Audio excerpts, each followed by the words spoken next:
Olá galera, bem-vindo a mais uma aula do nosso curso de xadrez. Vou dar uma partida de exemplo para vocês, na qual eu joguei contra o computador num nível mais fraco. O computador, entre 0 a 10, eu botei ele no nível 5, um nível que eu sempre ganho, para poder mostrar para vocês o que é um pensamento superior a um principiante vencendo um principiante. Ok? Vocês só vão deixar de ser principiantes quando vocês começarem a entender as jogadas de um nível superior e começar a praticá-las com a mesma razão, com o mesmo pensamento. Ok? Vamos lá. A partida se iniciou com uma variante da defesa francesa. A defesa francesa é composta pelos lances iniciais E4, E6. E ela também tem uma variante seguida por D4, D5. Ok? Nós acabamos caindo nessa variante, certo? Só que com uma inversão de lances, ok? A ordem dos lances foi diferente. Então estamos numa variante da defesa francesa. Tomei o peão central do computador e ele, em vez de tomar o meu peão de volta, desenvolveu o cavalo. Tomei o segundo peão, ele desenvolveu o bispo. Agora eu tenho um peão a mais e o computador tem um desenvolvimento à frente, certo? Bom, eu resolvi proteger o meu peão central, galera. Certo? Repare que os meus peões estão em boa formação.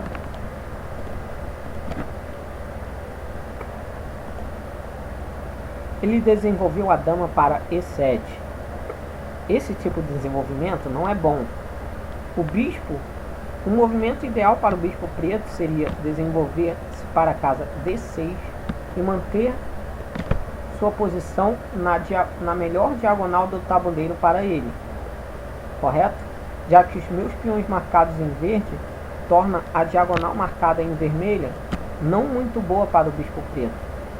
Então, uma casa boa para o bispo preto se alojar seria a casa D6 marcada em amarelo, certo? Que o manteria nessa diagonal da seta verde maior. Só que com a dama se desenvolvendo em cima do rei, ela bloqueia o desenvolvimento do bispo preto. Jogada ruim, certo? Joguei o bispo na frente do rei. Repare que se eu não faço isso, certo?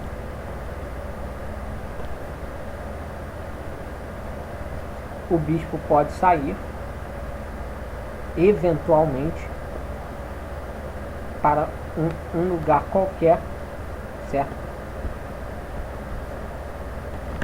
E a dama estaria dando cheque no meu rei branco, ok? Eu poderia tomar futuramente uma ameaça de cheque descoberto.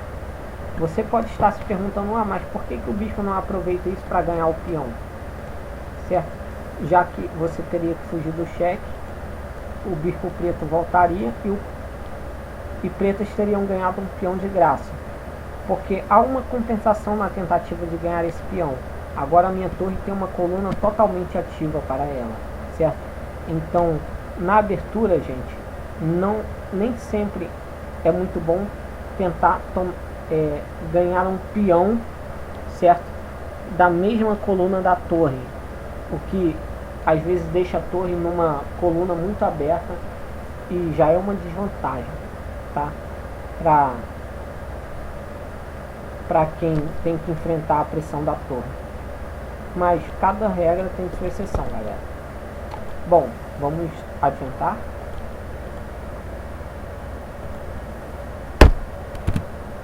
Protegi meu rei, ele desenvolveu, eu desenvolvi. Ele manteve o bispo na diagonal mais aberta, eu roquei. Bom, jogou H6. H6 é uma jogada profilática comum de se fazer, assim como A6, A3 e H3. Ambas têm o objetivo comum de proteger as casas verdes de uma invasão de peça inimiga, geralmente cavalos e bispos. Joguei minha torre agora na cara da dama preta e do rei preto, galera. Bom, ele, em vez de tentar corrigir o problema, piorou o problema. Tentou defender a ameaça indireta à dama preta com um bispo preto na frente, certo? Uma sequência boa para ele seria roque maior,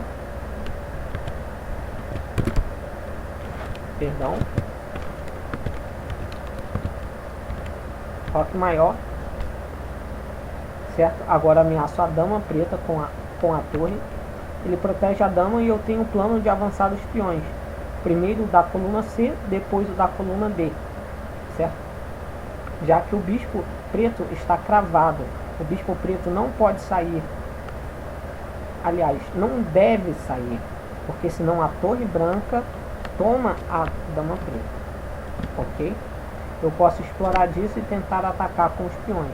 Repare que eu não posso diretamente atacar aqui, senão o cavalo toma, certo? Eu tenho que planejar alguma coisa do tipo, correto? Um peão protege o outro, ok? E o bispo preto estaria perdido, certo? Então este seria o plano indicado pelas setas verdes. Mas ele não se defendeu assim, galera. Ele fez de um jeito pior, jogou o bispo na frente. Novamente, o bispo não deve sair dali, está cravado. E eu explorei isso, certo? Agora que eu deixei o bispo cravado. Se o bispo sair, eu tomo a dama. Ele sabe disso, eu ataco o bispo com mais uma peça, galera. Certo? Mais uma peça e ele está cravado. Provavelmente pretas vão perder uma peça, mas o computador cometeu um erro pior e vai perder a dama, ok? Repare que se eu troco direto as peças, certo? Depois tento ameaçar o cavalo com mais uma peça, certo? Ele defenderia com o peão, correto? E talvez tivesse tempo de esconder seu rei e não perder uma peça. Por isso que, em vez de tomar direto, certo? Eu preferi atacar o bispo com mais uma peça. Todavia, vou mostrar para vocês. Se eu jogo este cavalo aqui, agora eu estou atacando duas vezes e ele só está defendendo uma. Repare que o cavalo preto não pode sair, a dama preta entra em ataque. Se ele tenta defender com o peão, agora eu ataco com o peão, cavalo dele, correto? Gente, espero que aqui vocês tenham entendido o motivo de cada lance. Tudo explorando a cravada da peça preta, das peças pretas em relação à dama. A dama preta está em perigo, atacada indiretamente pela torre branca, como vocês podem observar. Jogando um peão, eu obrigo eu praticamente capturo a peça, tá? A ideia de você não capturar direto é porque sai peça por peça, ok? E deste modo, uma jogada só para passar o tempo, sai peça por peão, o que é mais vantajoso para mim. Eu jogo de branco, pessoal. Desculpa se não mencionei isso antes, ok? Vamos lá. Ataco 3 vezes o bispo preto. O bispo preto sai, eu ganho a dama, ok? O computador aqui neste momento está totalmente perdido. Cavalo no ataque. Bispo sai, estava sendo atacado pelo cavalo. Gente, peões na frente. Agora é o ataque máximo, ok? O rei dele está no centro do tabuleiro. Eu tenho a dama, ele não. Estou totalmente ganho. O bispo sai. Mais uma peça para o ataque. Bom, ele desenvolveu o bicho, certo? Repare que eu tinha dito mais cedo que era um bom lugar para esse bispo ir, mas agora já não adianta de mais nada, né? Eu tenho peões para expulsá-lo, ok? Repare a coordenação das minhas peças. Os dois cavalos brancos, um protege o outro, e o peão branco central marcado em verde também protege o cavalo central.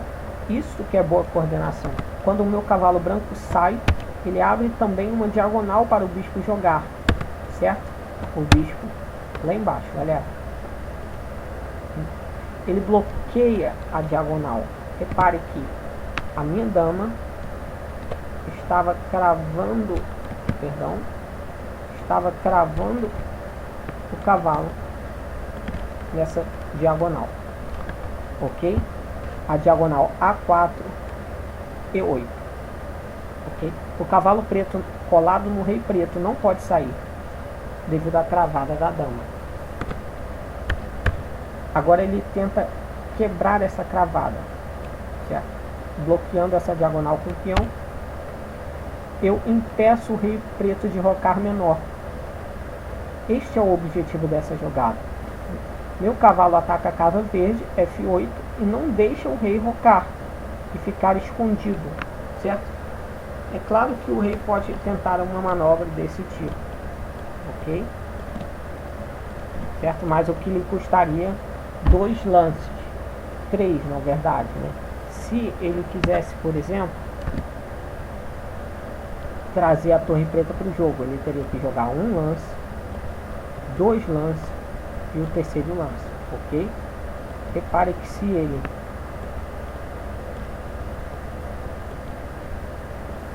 ele tenta diretamente jogar o rei em 2 lances, escondendo o rei em G8, a torre preta ficaria presa aqui no canto, ok, galera? Bom, nesse caso ele rocou maior, só que quando ele roca maior, galera, eu posso avançar muito bem os meus peões. Galera, mais uma vez o princípio, peões na frente, tá? Na grande maioria do ataque, peões na frente, certo? Você só não leva os peões para frente quando a defesa do inimigo já está totalmente espaçosa, conturbada. Você pode atacar com peças maiores, mais fortes. Mas aqui ele tem uma estrutura de peões ainda estável, tá? A estrutura de peões pretos ainda está estável.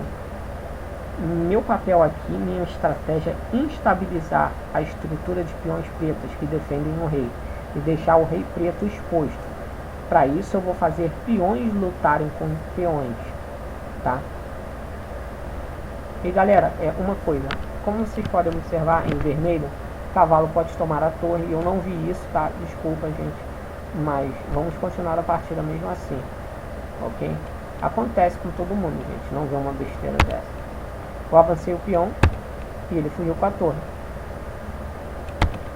E lá segue a minha estratégia, certo? Eu por um acaso, até às vezes acho melhor não tomar a torre lá no canto, tá? E porrar logo o rei e ir para o objetivo principal, ok? Mas naquele caso ali era melhor tomar a torre sim, mas tem casos que você pode ir direto tentar atacar o rei, certo? Desse modo aqui ele fugiu com a torre, mas o bispo preto dele está perdido, não tem para onde ir o bispo preto. Como você pode ver, ele ataca a minha dama, eu fujo com a dama, troca de peões e o bispo preto continua perdido, certo? O bispo em A6 não tem para onde ir, toma e eu tomo o bispo. O rei tenta se esconder, certo? Eu tinha 4 peões no lado da dama, certo? Mais cedo. Olha os meus 4 peões brancos aqui. Correto? Agora eu só tenho 2 peões para frente. Perturbar o cavalo que está ali defendendo o rei. Torre vai para a coluna aberta. perturba o cavalo, perturba a defesa das pretas. Ameaça o checkmate em B7. Ele, totalmente perdido, simplesmente faz um lance horrível, tá? Me dá o bispo pela torre. Como a torre vale mais, gente, mais vantagem para mim. Repare que eu não posso dar checkmate, eu estou em cheque. Rei tenta se esconder, certo? E abre uma possibilidade de jogar a torre em B8, defendendo o peão em B7, certo? Apagando possibilidades de mate imediato. Bom, aqui, galera, eu lancei mais uma peça para o ataque, o cavalo. Ele jogou o cavalo aqui, talvez com a ideia de alojar o cavalo aqui, ou trazer o outro cavalo e manter 2 cavalos pretos na defesa, tá?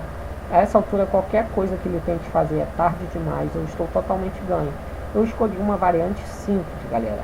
Eu poderia ter continuado o jogo com a minha dama e dado o checkmate de outra maneira, mas eu escolhi uma variante simples que leva à vitória, tá? Também entreguei a minha dama pela torre. Você consegue calcular uma variante bem básica depois de dama toma torre?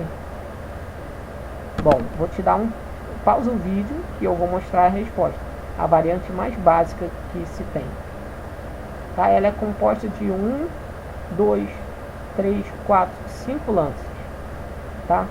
2 rodadas e meia, 5 lances. O primeiro é dama toma torre. Você consegue calcular? Pausa o vídeo, eu vou falar agora. Bom, a sequência básica seria essa: 1, 2, 3, 4, 5.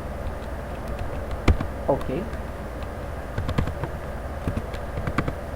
Só que, após ele voltar com o bicho, eu não tomei o cavalo. Eu ameacei checkmate, galera. Certo? O cavalo dele não pode fugir, senão eu dou checkmate. Repare.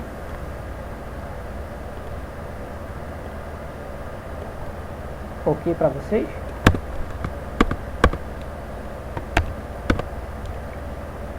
Todavia, ele sabe que isso era uma ameaça de mate. Razão pela qual ele defendeu o checkmate com o cavalo preto. Ok? Agora sim eu tomo o cavalo preto. Bom, ele está totalmente perdido. Eu só continuo mostrando a partida para vocês, para chegar até o checkmate, porque eu sei que muitos que assistem a minha aula ainda não sabem dar checkmate. Pelo menos é assim quando eu estou vendo principiantes jogarem perto de onde eu moro, entendeu? Ele tenta abrir uma válvula de escape para o rei. Repare que ele tem a opção de tentar levantar esse peão e fugir com o rei para cá. Provavelmente tentar trazer o rei para uma fuga. Eu vou bloquear o avanço do peão com o cavalo, dando cheque nele. Agora o rei dele está totalmente preso. Repare que se, por um acaso, o bispo dele sair, leva checkmate. Repare só. Se eu jogo qualquer lance, por exemplo, ando com o rei, certo? O bispo dele sai, checkmate, certo? Repare por que minhas peças estão posicionadas assim. O rei está totalmente encurralado por seus 2 peões.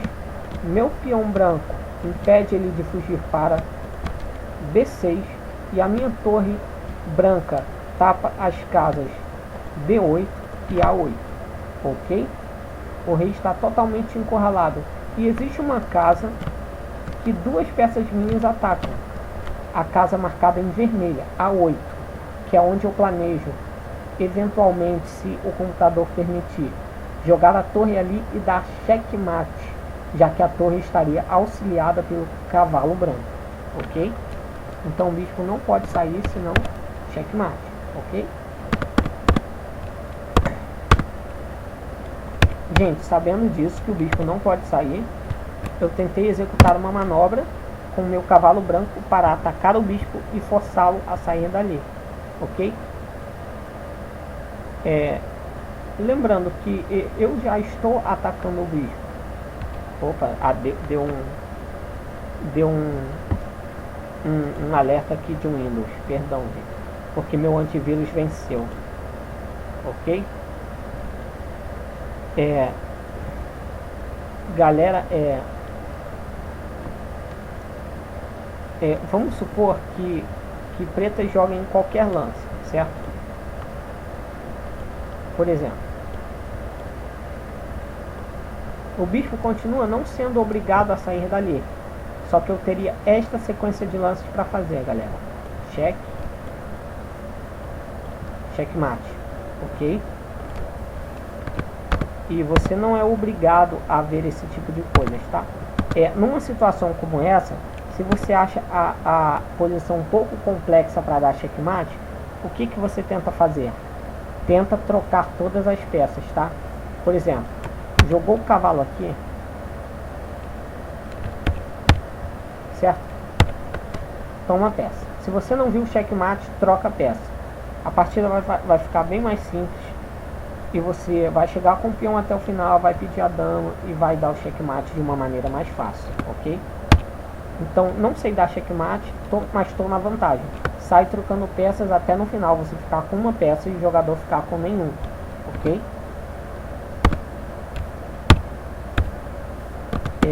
Eu costumo fazer a analogia do futebol, né? Se tem 11 jogadores contra 11, um jogador é expulso, um time fica com 10, outro fica com 11. Se você for tirando a partir daí um jogador de cada lado, no final um time vai ficar com 2 jogadores e o outro vai ficar com 1, o que será bem mais fácil de vencer a partida.